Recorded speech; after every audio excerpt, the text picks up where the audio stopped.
All right. Hi, we're here with the very first edition of Live from the Bunker during a pandemic. Thankfully, there have not been zombies, or we would be in much worse shape than this. Anyway, since I cannot come join all of you fine folks on a normal book tour with signings and readings and all kinds of fun stuff like that, I'm forced to do it through social distancing, i.e., how you're seeing me.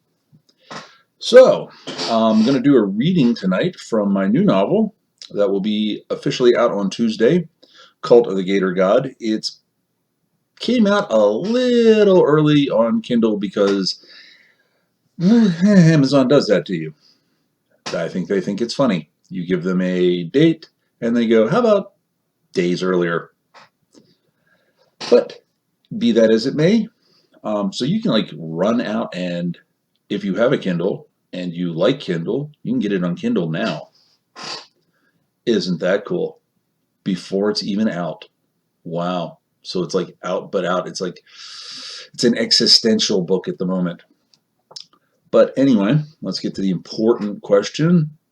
Is that my natural hair color? Yes, that's exactly what it says on my driver's license.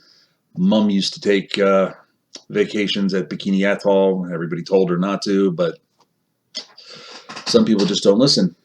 Anyway, I also have copies of Cult of the Gator God coming to me that I will be happy to sign for all you fine folks for list price plus $4 shipping. I'll sign whatever you want within reason. I mean, nothing legally binding, definitely not. I'm not saying I don't trust you. It's just, I know my friends. Anyway, also have it right now if you want some. Is I can sign copies of you of my novel, I Never Eat Cheesesteak, my novella, A New Life, and some anthologies I'm in, including the Creeping Corruption anthology, Weird Book number 40, Weird Book number 35, the Weird Book Witches Annual, the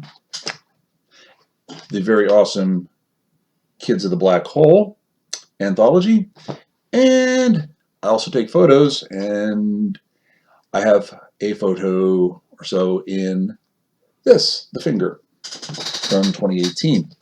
So if you want any of those, contact me on Facebook at my author page, Paul Lubaczewski, Paul J. Earlson, author. I should spell my last name, Lubaczewski.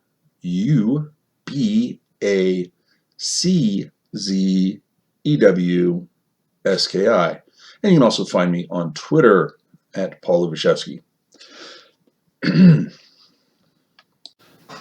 Okay, we're not doing a live reading. We're doing a tape reading on YouTube because that way I can drink water, I can vape, I can go to the bathroom if I want. I mean, I could do all that with the camera running, but I think that goes against, at least the bathroom part goes against YouTube's obscenity clauses, so I don't know if that'd work. But anyway, I'll have this up on YouTube on the 26th. The book is out on the 28th. And I suppose I should stop stalling and get right to it, huh? Or I could stall some more. I mean, it's your time. You can waste it as you see fit. Okay, I'll stop stalling. All right. So no more stalling. On to the reading from Cult of the Gator God, available on Kindle now and on paperback on Tuesday, April 28th. And I should get the hell on with it, huh? Anyway, heading back home, it struck Bob that the move here became all that much more real for him when he pulled his car into his spot in front of his apartment. It was his spot in front of his apartment.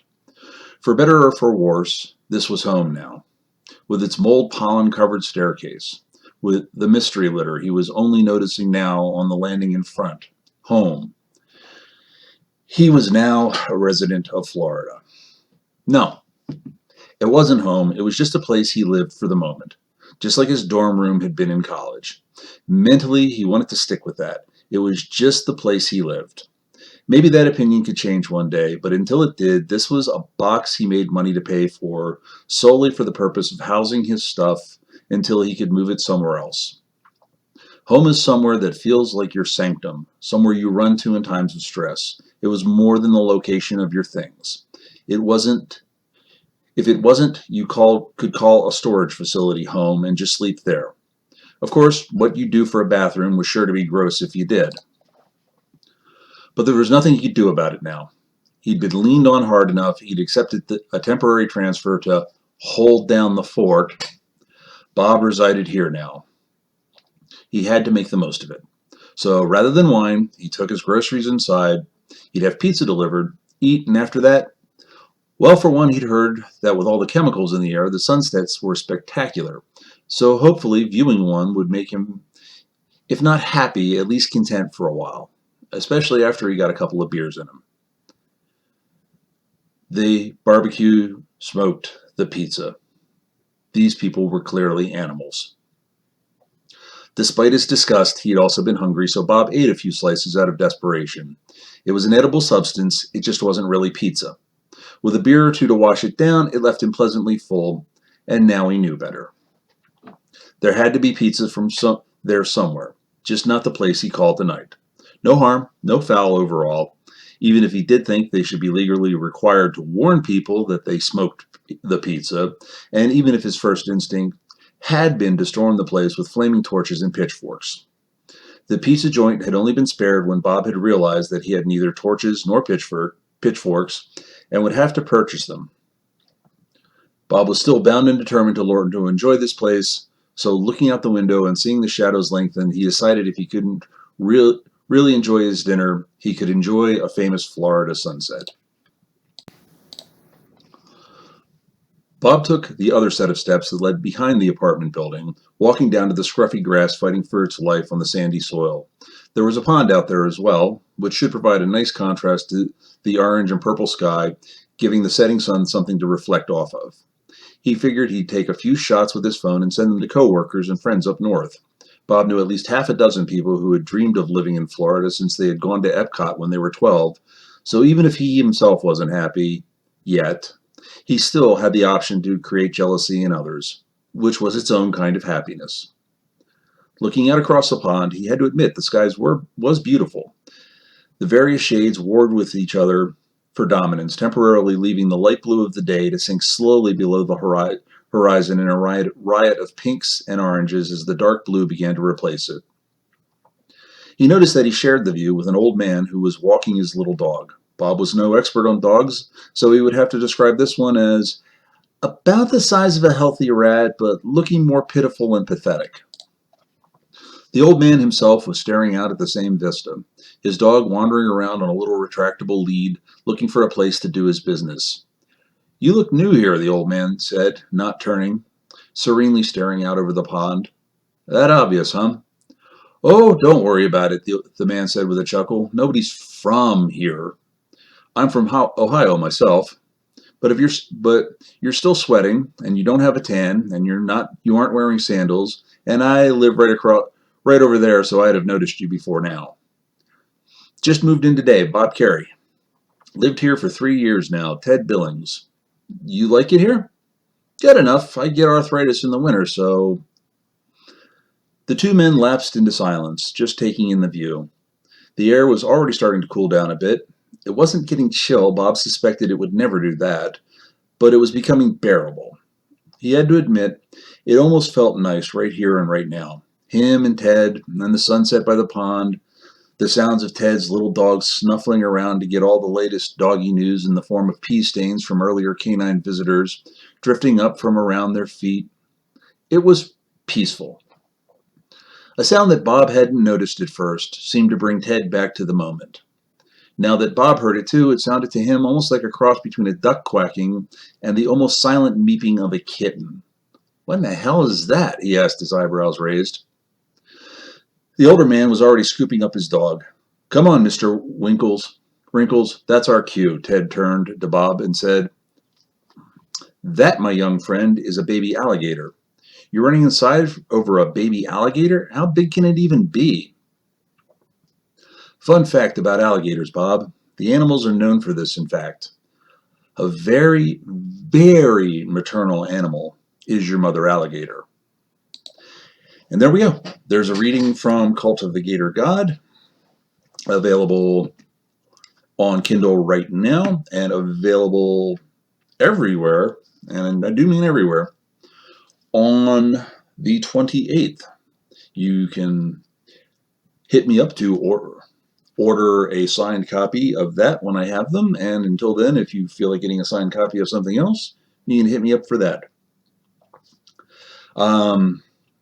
This is a little earlier than I intended to do this, but with it already being out on Kindle, I kind of had to jump the gun because I had the gun jumped on me, and now we're on a gun jumping standoff, and I hope this completes it. So I hope you enjoyed that little snippet, and it is a little snippet just to give you an idea of the humor and the situation. Trying to think of anything clever or intelligent or necessary or controversial that would get me trending on Twitter, and nope, got nothing. So I hope you enjoyed. Hope you get the book. Hope you enjoy the book. And if you want it signed, in lieu of me actually coming to a bookstore near you, you can just buy it off me. But if you don't feel like going through the rigmarole of getting it signed, it will be everywhere, from Barnes & Noble. Cheesesteak was at Target, Walmart. That's weird to me. And of course, the mighty, mighty Amazon, because everything on earth is available from Amazon. Everything. Even things you have never, ever thought of. Somebody is selling it on Amazon. Unless, of course, you want to get a vape pen. That apparently is the line they draw. You probably buy slaves on Amazon, but vape pens that's too much, a bridge too far for Amazon. So now that I've made fun of my the source of my book, I think we'll sign off on that. Have fun, guys, and hopefully next time I have a novel out, I can just come to your place. Later.